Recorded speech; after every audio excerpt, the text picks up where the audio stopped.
Hello everyone, welcome back to my YouTube channel. आशा करता हूँ सभी स्वस्थ होंगे और आपकी तैयारी भी काफ़ी अच्छी चल रही होगी। तो जैसे कि आप सभी को पता है, हम अपने टीसीएस के जो प्रीवियस ईयर के क्वेश्चन हैं उनको डिस्कस कर रहे हैं। और जो हमारा मेन सेक्शन है वो हमारा कंप्यूटर सेक्शन रह रहा है। तो जो भी टीसीएस के द्वारा प्रीवियस ईयर कंप्यूटर सेक्शन से क्वेश्चन पूछे हम उनको डिटेल में डिस्कस कर रहे हैं, ताकि जो आपका आने वाला एग्जाम है उसमें आपको हेल्प मिल सके।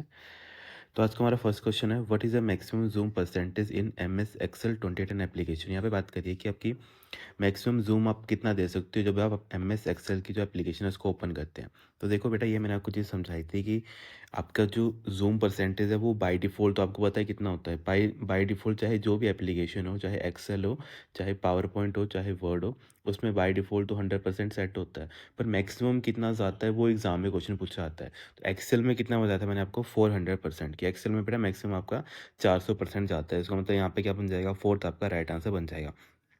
और वही अगर बात कर लेते हैं मिनिमम, ठीक है। बाय डिफ़ॉल्ट बता दिया, मैक्सिमम बता दिया, और एक आता है मिनिमम। मिनिमम एक्सेल में कितना मैंने पूछा भी था वैसे काफ़ी बार बच्चों को, तो बच्चों ने काफ़ी राइट आंसर दिया था कि सर हमारे पास 10% होता है मिनिमम।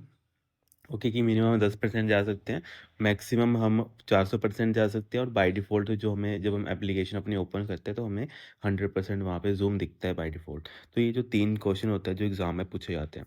बाकी देखो, इससे मिलते-जुलते अगर मैं बात करूँ एमएस वर्ड की, तो एमएस वर्ड में मैंने आपको क्या बताया था, बाय डिफ़ॉल्ट तो 100 ही रहता है, ठीक है। बाय डिफ़ॉल्ट कितना रहता है, 100% रहता है।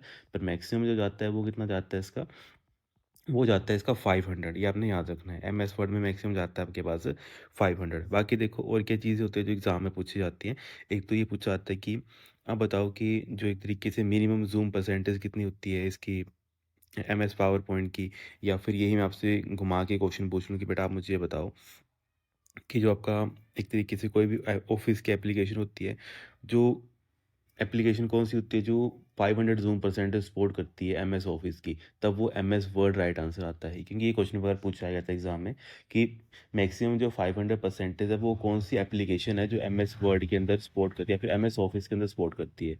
तो वो आपकी एम एस वर्ड होती है। तो यहाँ पे क्या बन जाएगा आपका, इस अकॉर्डिंग आपका ये वाला राइट आंसर बन जाएगा। बाकी देखो और क्या क्या चीज़ें होती हैं, जैसे वही मैंने बता दिया आपको एम एस पावर पॉइंट का। देखो पावर पॉइंट में भी यही क्वेश्चन पूछा जाता है कि डिफ़ॉल्ट कितना होता है, ये मैं लिख देता हूँ यहाँ पे। जब पावर पॉइंट का पूछा जाएगा तो बाय डिफ़ॉल्ट पूछा जाएगा एक तो बाय डिफ़ॉल्ट तो बेटा 100 ही होता है सभी का, ये मैंने बता दिया। फर्स्ट क्वेश्चन ये आता है। दूसरा क्वेश्चन ये आता है कि आप बताओ मिनिमम, ठीक है। मिनिमम कितना होता है इसमें भी, मिनिमम इसका 10% होता है। और मैक्सिमम कितना चला जाता है पावर पॉइंट में भी, इसमें बेटा आपका 400 चला जाता है। बस आपको ये याद रखना है, चाहे एक्सेल हो चाहे आपका पावर पॉइंट हो, उसमें जो वैल्यूज़ है वो सेम रहती हैं। बस वो इन केस हो वो एम एस वर्ड वो चेंज होता है, मैक्सिमम उसका 500 चला जाता है। बस ये आपने चीज़ें होती है जो एग्ज़ाम रेलिवेंट बनती हैं, और यही जो चीज़ें होती है एग्ज़ाम में पूछी जाती हैं। तो इनको क्या करना है, आपने नोट करके लिख लेना है। जो मैंने सारी चीज़ें बताई हैं इनको आप एक टेबल की फॉर्म में नोट कर लेना, ताकि आपको जब रिवाइज़ करना हो तो आप उसको ईज़िली रिवाइज़ कर पाएँ।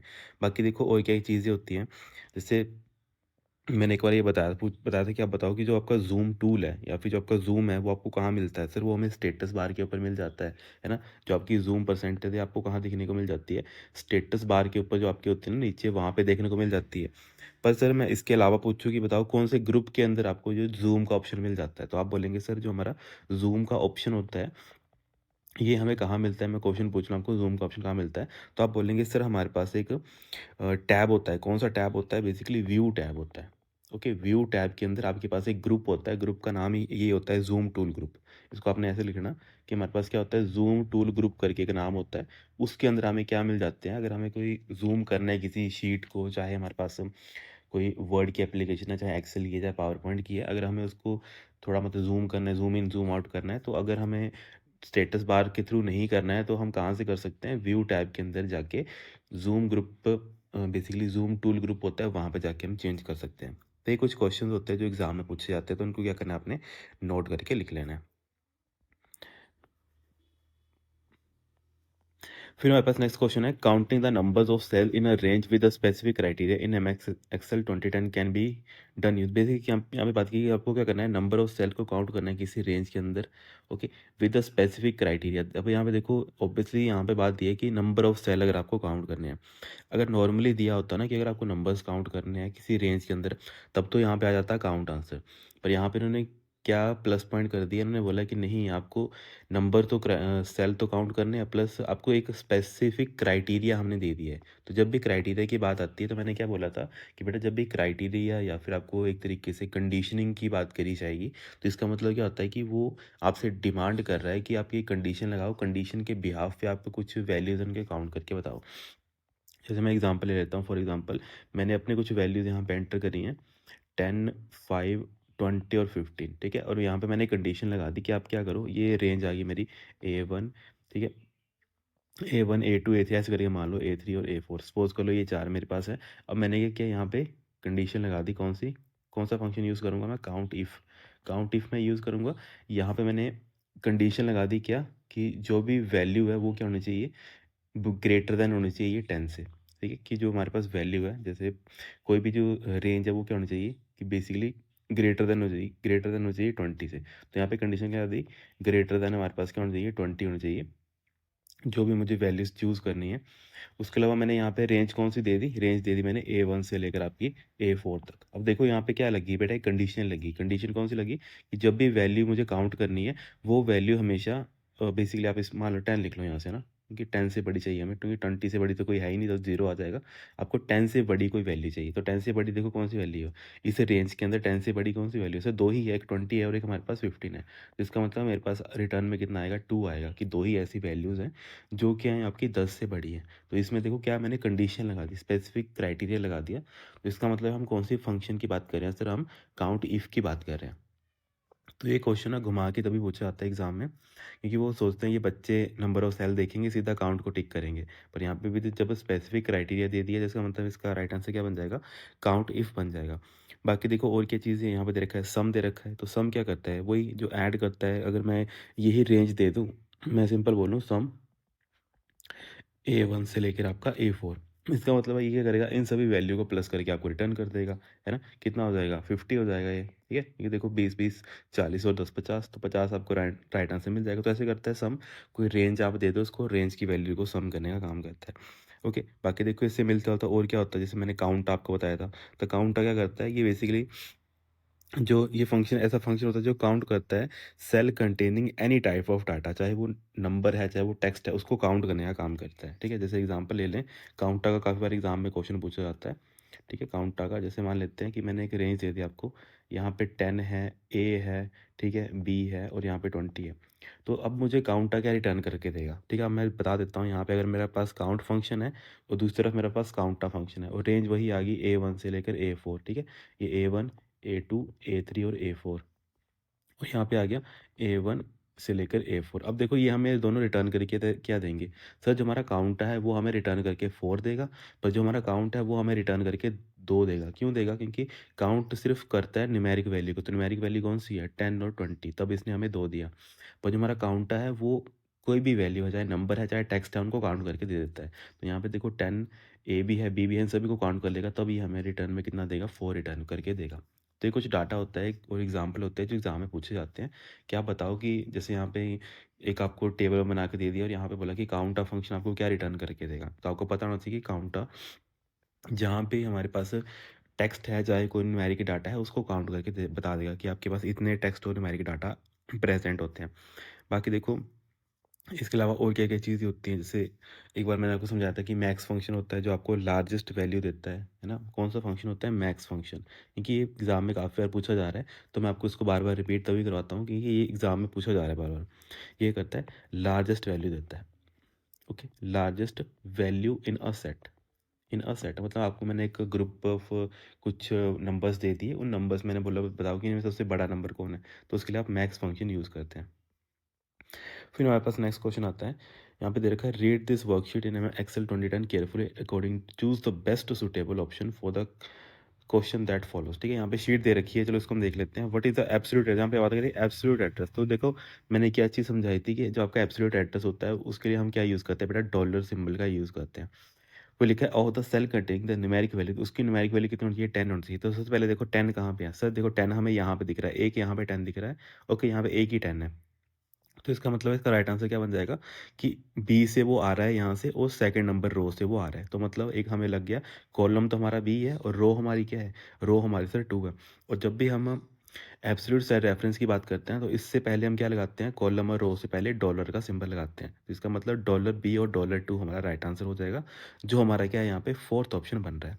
समझ आ गया, इजी है क्वेश्चन। बाकी देखो और क्या क्या चीज़ें होती हैं कि मैंने आपको रेफरेंसेस दो तीन पढ़ाई हैं। एक ठीक है, एक एब्सोल्यूट होता है, एक हमारे पास मैंने बताया था कि बेटा हमारे पास बाय डिफ़ॉल्ट सेल रेफरेंस भी होता है। क्या नाम होता है उसका, रिलेटिव। उसको भी आप नोट कर सकते हो कि सर हमारे पास बाय डिफ़ॉल्ट जो हमारा एक्सेल होता है उसमें क्या चलता है, relative reference. Relative reference work करता है, ये भी आपने नोट करना है क्योंकि एग्जाम में पूछा जाता है और बच्चे इसको समझ नहीं पाते उस टाइम पे क्या क्वेश्चन है, किस टाइप का क्वेश्चन है, क्या पूछा गया है। बाकी ये मैंने आपको चीज़ समझाई थी कि जब भी आपको एक रेफरेंस से दूसरे रेफरेंस के ऊपर शिफ्ट होना है या फिर टॉगल होना है, कई बार शिफ्ट लिखा होता है या फिर टॉगल लिखा होता है, ठीक है। या तो आप इसको ऐसे नोट कर लेना, टॉगल या फिर शिफ्ट, किस किस के बीच में, बिटवीन आपकी, चाहे वो रिलेटिव है, चाहे वो एब्सोल्यूट है, चाहे वो आपकी मिक्स्ड है, ठीक है। इन तीनों के बीच में आपको क्या करना है, टॉगलिंग करनी है। मतलब आपने पहले नॉर्मल एड्रेस लिखा, ठीक है, नॉर्मल से आप मतलब रिलेटिव लिखा, रिलेटिव से आपने फिर एब्सोल्यूट में जाना है तो एब्सोल्यूट में चले गए, फिर एब्सोल्यूट से आप मिक्स्ड में चले गए, फिर मिक्स्ड से आप रिलेटिव में चले गए। तो इसके लिए आप कौन सी शॉर्टकट कमांड यूज़ करते हैं, F4 का यूज़ करते हैं।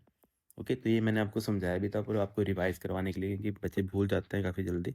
तो इस चीज़ को आपने याद रखना है। बाकी देखो मिक्स एड्रेस अगर आपसे पूछा जाए, क्योंकि रिलेटिव और एब्सोल्यूट तो सभी को पता ही होता है। रिलेटिव क्या आता है कि रिलेटिव अगर एग्जांपल ले लूँ तो A1 क्या आ गया सर, ये मेरा रिलेटिव आ गया, इसमें कुछ भी नहीं लगा है। इसके अलावा मैं एब्सोल्यूट बोल दूँ, ठीक है, एब्सोल्यूट बोल दूँ तो एब्सोल्यूट में क्या बन जाएगा, डॉलर ए बन जाएगा और डॉलर वन बन जाएगा, ये एब्सोल्यूट बन गया। और वही अगर मैं मिक्स्ड बोल दूँ तो मिक्स्ड का मतलब क्या है कि चाहे वो कॉलम आप उसको रिलेटिव मतलब एब्सोल्यूट बना लो, चाहे रो को आप एब्सोल्यूट बना लो। तो एग्जांपल इसका क्या बन जाएगा, जैसे मैं ले लेता हूँ डॉलर A1। इसमें देखो डॉलर ए मतलब जो मेरा कॉलम है, कॉलम मेरा बेटा क्या बन गया, एब्सोल्यूट बन गया। और जो मेरा वन है, जो मेरी रो है, रो मेरी क्या रही, सिर्फ रिलेटिव रही। समझ आ गया क्या मतलब होता है मिक्स का। इसमें दोनों जो रेफरेंस होते हैं वो इकट्ठे यूज़ किए जाते हैं। कॉलम देखो मैंने एब्सोल्यूट बना दिया, यहाँ मैंने डॉलर सिंबल यूज़ कर लिया, और रो है उसको मैंने सिंपली वैसे ही रहने दिया। इसका मतलब है ऐसे करके वो वर्क करता है, जो एग्जाम में आपसे पूछा जाता है। तो उसको भी क्या करना है, आपने नोट करके लिख लेना है, ठीक है। आई होप आपको ये सारे जो डाउट्स होते हैं बेसिक, जो थोड़े बहुत छोटे मोटे डाउट होते हैं, वो आपको क्लियर हो गए होंगे। चलो फिर हम अपने नेक्स्ट क्वेश्चन पे चलते हैं। फिर दे रखा है which of the following keyword shortcut is use to active a browser tab to the left of the current tab in a Chrome browser. Basically आपको क्या करना है, जैसे मान लेते हैं आपके पास अलग अलग टैब्स अगर ओपन है, ठीक है, जैसे मान लेते हैं आपने गूगल क्रोम ब्राउजर अपना ओपन किया है, ठीक है, यहाँ पे आपको दिखता है यहाँ पे कितने टैब आपने ओपन किए हैं। जितने आप वेबसाइट ओपन करते हो यहाँ पे टैब खुल जाते हैं। ओके, जैसे मान लेते हैं ये आपका टैब नंबर 1 आ गया, ये टैब नंबर 2 आ गया, ये टैब नंबर 3 आ गया। और मान लेते हैं अभी आप टैब नंबर 3 के ऊपर हो, सपोज कर लेते हैं अभी आप कहाँ पे हो, टैब नंबर 3 के ऊपर हो, ठीक है, अभी आप इसके ऊपर हो। आप क्या चाहते हो, आप चाहते हो कि आप टैब नंबर 3 से टैब नंबर 2 के ऊपर जाना चाहते हो। ये लिखा ना कि आप कहाँ जाना चाहते हो, left of the current tab. अभी आप तीसरे नंबर पे हो, तीसरे से आप दूसरे नंबर के ऊपर जाना चाहते हो। तो इसके लिए आप कौन सी शॉर्टकट कमांड का यूज़ करेंगे, तो इसके लिए सर हम यूज़ करेंगे पेज अप का। तो यहाँ पे क्या बन जाएगा, कंट्रोल प्लस पेज अप, मतलब फर्स्ट हमारा राइट आंसर बन जाएगा। यही क्राइटेरिया मैंने किसके लिए बताया था आपको, जब आप एक्सेल की बात करते हो, है ना। मैंने बताया था ना कि एक्सेल में भी ऐसे होते हैं कि हमारे पास 3-4 शीट्स होती हैं। तो अगर आपको शीट के लेफ्ट साइड जाना है या फिर राइट साइड जाना है तो उसके लिए आप क्या यूज़ करते हो, किस टाइप की शॉर्टकट कमांड यूज़ करते हो। बेसिकली सर हम कंट्रोल मतलब पेज डाउन या फिर पेज अप का यूज़ करते हैं। पेज अप जब आपको लेफ्ट जाना होता है और पेज डाउन जब आपको right side of the sheet जाना होता है। ओके, तो वही अगर गूगल क्रोम की बात की जाए तो कंट्रोल प्लस पेज अप, वही कि अगर आपको लेफ्ट साइड जाना है और अगर पेज डाउन आएगा तो पेज डाउन का इसका मतलब है कि तीसरे से आप चौथे नंबर टैब के ऊपर जाओगे। समझ आ गया दोनों चीज़ें क्या मतलब होता है, कैसे हम एग्ज़ाम में इनको यूज़ करते हैं। तो ऐसी चीज़ें होती है जो एग्ज़ाम में पूछी जाती हैं। बाकी चलो थोड़ा बहुत मैं और इंपॉर्टेंट चीज़ें जो रिवाइज़ करवा देता हूँ, जैसे आपको मैंने पढ़वाई थी। जैसे एक मैंने बता दी कि आप बताओ कि अगर आपको नई टैब ओपन करनी है, ठीक है, न्यू टैब ओपन करनी है, किसमें, ये सारी मैं भी बात कर रहा हूँ क्रोम ब्राउज़र की, ये नोट करना है आपने। न्यू टैब के लिए आप यूज़ करते हैं कंट्रोल प्लस टी का, ठीक, कंट्रोल प्लस टी का यूज़ करते हैं। बाकी मैंने वो क्या आपको बताया था कि आप बताओ कि कैसी कौन सी शॉर्टकट कमांड होती है जो एक्टिव टैब को बंद कर देती है, ठीक है। अगर आपको क्या करना है, एक्टिव कोई आपकी टैब है उसको आपको क्लोज़ करना है, तो उसके लिए आप क्या यूज़ करते हो सर, उसके लिए हम कंट्रोल प्लस डब्ल्यू का यूज़ करते हैं। बाकी और मैंने आपको क्या बताया था कि अगर आपको मान लेते हैं आपने गलती से कोई टैब अपनी बंद कर दी है, उसको आपको फिर से ओपन करना है, ठीक है, इसको हम बोलते हैं रीएक्टिव। रीएक्टिव क्या करना है, रीएक्टिव आपको क्लोज्ड टैब को आप जो आपने गलती से बंद कर दिया, तो उसके लिए आप कौन सी यूज़ करेंगे, control shift plus T. Control plus shift plus T का आप यूज़ करेंगे, क्योंकि सारी इन्फॉर्मेशन ऐसी होती है जो एग्ज़ाम में पूछी जाती है। बाकी देखो एड्रेस बार का पूछा आता है कि अगर आपको एड्रेस बार के ऊपर जाना है, ठीक है, एड्रेस बार क्या होता है, जो आपका यूआरएल होता है ना, जो आपका वेब ब्राउज़र होता है, जो उसका ऊपर का जो यहाँ पे होता है, ये वाला हिस्सा होता है, इसको हम क्या बोलते हैं बेटा, एड्रेस बार बोलते हैं। तो अगर आपको एड्रेस बार के ऊपर जाना है तो कौन सी शॉर्टकट कमांड यूज़ करते हैं, बेसिकली आप कंट्रोल प्लस एल लिखा होता है, या फिर दूसरी होती है अल्ट प्लस डी, जो मर्जी आप यूज़ कर लो, चाहे कंट्रोल एल आप यूज़ कर लो, चाहे अल्ट प्लस डी यूज़ कर लो। ये किसके लिए होता है, जब आपको एड्रेस बार के ऊपर जाना होता है। इसको नोट कर लेना क्योंकि काफ़ी इंपॉर्टेंट चीज़ है, ठीक है। तो ये कुछ डाटा होता है जो एग्ज़ाम रेलिवेंट बनता है, इनको आपने क्या करना है, कॉपी पे नोट करके लिख लेना है, ठीक है। बाकी तो जैसे जैसे चीज़ें आएंगी मैं आपको और अच्छे ढंग से ये चीज़ें क्लियर करवाऊंगा, बाकी जो एक्स्ट्रा पॉइंट बनेंगे वो सारे मैं आपको नोट करवाता रहूँगा, ठीक है। तो इन सभी को क्या करना है, अपने कॉपी पे अच्छे ढंग से नोट करके लिख लेना है। फिर हमारे पास नेक्स्ट क्वेश्चन आ गया, tables created through table feature of M S Excel 2010 allow user to filter different values, ठीक है। जब आपको क्या करना है, बेसिकली फिल्टरिंग यूज़ करनी है, तो फिल्टरिंग आप कहाँ लगाते हैं, कॉलम के ऊपर लगाते हैं। तो यहाँ पे क्या बन जाएगा आपका, फोर्थ यहाँ पे राइट आंसर बन जाएगा, कि यहाँ पे होता है जब आप एक्सेल पढ़ते हो ना, ठीक है, जब एक्सेल में क्या करते हो, बेसिकली यहाँ पे जब भी आपको क्या करना पड़ता है, कोई क्राइटेरिया देना होता है या फिर फिल्टरिंग करनी होती है अलग अलग वैल्यूज़ की। जैसे मान लेते हैं मुझे क्या करना है, नेम के अकॉर्डिंग फिल्टरिंग करनी है, ठीक है, जो नेम ए से स्टार्ट होते हैं, है ना, या फिर मुझे मान लेते हैं कि कोई रोल नंबर से स्टार्ट करते हैं, अलग अलग सीरीज़ है, रोल नंबर है ना, अगर मुझे उनसे फिल्टरिंग करनी है तो फिल्टरिंग के लिए हम क्या करते हैं, बेसिकली इस कॉलम को सिलेक्ट करते हैं, इस कॉलम के ऊपर जाते हैं और यहाँ पे फ़िल्टर ऑप्शन आता है, ठीक है। बेसिकली हम फ़िल्टर ऑप्शन पे जाते हैं और वहाँ पे जाके क्या लगाते हैं, यहाँ पे फ़िल्टरिंग लगा देते हैं, ठीक है। होम टैब के अंदर आपको मिल जाता है, यहाँ पे लास्ट जैसे में होता है वो, यहाँ पे, ठीक है, यहाँ पे होता है लास्ट जैसे में। जब आप होम टैब के अंदर जाते हो तो लास्ट जैसे में मिलता है आपको फ़िल्टरिंग का ऑप्शन। तो वहाँ पे आप जाएंगे और वहाँ पे फ़िल्टरिंग लगाएंगे, तो उसके बिहाफ पे क्या किस चीज़ के अकॉर्डिंग आपको फ़िल्टर लगाना है तो वो आप लगा सकते हो। नेम के लगाना है, रोल नंबर के लगाना है, कोर्स मान लेते हैं आप कोई अलग अलग डिपार्टमेंट के में काम करते हैं तो डिपार्टमेंट वाइज अगर आपको फ़िल्टरिंग लगानी है किसी डाटा के ऊपर तो वो लगा सकते हो। तो फ़िल्टरिंग हमेशा कहाँ लगती है, कॉलम के ऊपर लगती है। ये आपने यही पूछा था यहाँ पे, ओके। फिर बाकी देखो और क्या क्या चीज़ें होती हैं जो एग्ज़ाम में पूछी जाती हैं। देखो एक तो ये पूछी जाता है कि ये बताओ कि आपका जो कौन सा रिबन होता है जहाँ पे सॉर्ट एंड फिल्टर ग्रुप होता है, ठीक है, जो मैंने आपको यहाँ पे बता रहा हूँ ना, ये कौन सा ग्रुप होता है, तो आपने याद रखना है सर, ये हमारे पास सॉर्ट एंड फिल्टर ग्रुप होता है, ठीक है। सॉर्ट एंड फिल्टर ग्रुप होता है जहाँ पे हमें क्या मिल जाती है, जो हमारी फिल्टरिंग कमांड होती है वो हमें वहाँ पे मिल जाती है। बाकी देखो अगर मैं बात कर लूँ कि कौन सी टैब के ऊपर मिलती है, ठीक है, तो आप देखो जो नए सिस्टम आ रहे हैं, ठीक है, वहाँ पे तो होम टैब के अंदर ही मिल जाता है, पर अगर जैसे बाय डिफ़ॉल्ट एग्जामिनर पूछता है तो एग्जामिनर आपसे डिमांड करता है किसकी, डाटा टैब की। वहाँ पे आप होम टैब नहीं बताएंगे क्योंकि ये सारा डाटा से रिलेटेड होता है, तो एग्जामिनर आपसे डिमांड यही करता है कि आपको डाटा टैब के बारे में बताना चाहिए कि सर डाटा टाइप के अंदर हम, अगर मुझे फ़िल्टरिंग पे जाना है तो डाटा टाइप के अंदर हम जाएंगे सॉर्ट एंड फिल्टर ग्रुप के अंदर, वहाँ पे हम फ़िल्टरिंग का यूज़ कर सकते हैं जिसकी हेल्प से हम कोई भी डाटा है उसको फ़िल्टर कर सकते हैं as per hour demand, okay. बाकी देखो अगर आपने फ़िल्टरिंग यूज़ कर ली है तो उसकी शॉर्टकट कमांड क्या होती है, अगर आपको अप्लाई करना है या फिर रिमूव करना है, ओके। फ़िल्टर की क्या होती है, शॉर्टकट कमांड भी होती है, उसको नोट कर लेना। अब ये दोनों के ऊपर कम करती है, चाहे आप फ़िल्टर अप्लाई कर रहे हो, चाहे आपको उसको हटाना है, चाहे आपको रिमूव करना है, दोनों की शॉर्टकट कमांड एक ही होती है। इसको आप नोट कर लेना। इसको हम बोलते हैं control plus shift plus L, control plus shift plus L. और वही अगर मैंने बात करी थी ना ऊपर की, ब्राउज़र में बात करते हैं तो ब्राउज़र में कंट्रोल एल हम किसके लिए यूज़ करते हैं, एड्रेस बार के लिए यूज़ करते हैं। देखो जितना आप चीज़ें रिलेट करके पढ़ोगे उतना आपको ये लॉन्ग टर्म के लिए याद रहेंगी। तो ऐसे करके क्या करना है, अपनी ये सारी चीज़ें नोट करनी है और समझनी है।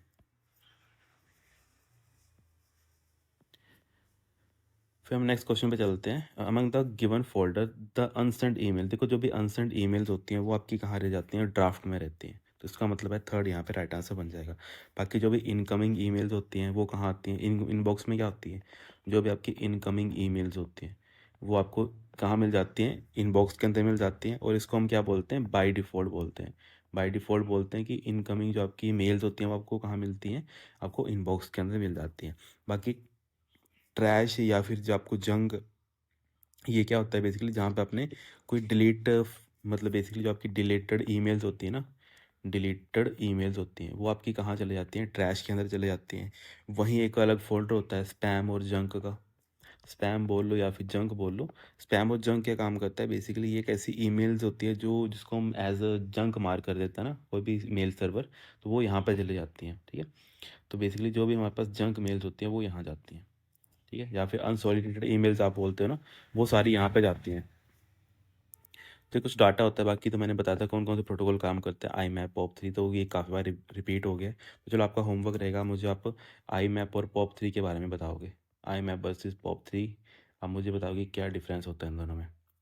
फिर नेक्स्ट क्वेश्चन है हमारे पास, which of the following is a shortcut key use to insert a new worksheet. तो नई वर्कशीट इंसर्ट करने के लिए हमने कौन सी कमांड पढ़ी थी सर, शिफ्ट प्लस F11 पढ़ी थी। कितनी बार रिपीट हो गया क्वेश्चन ये, तो इसका मतलब आपको ये सारी चीज़ें अभी याद हो जानी चाहिए।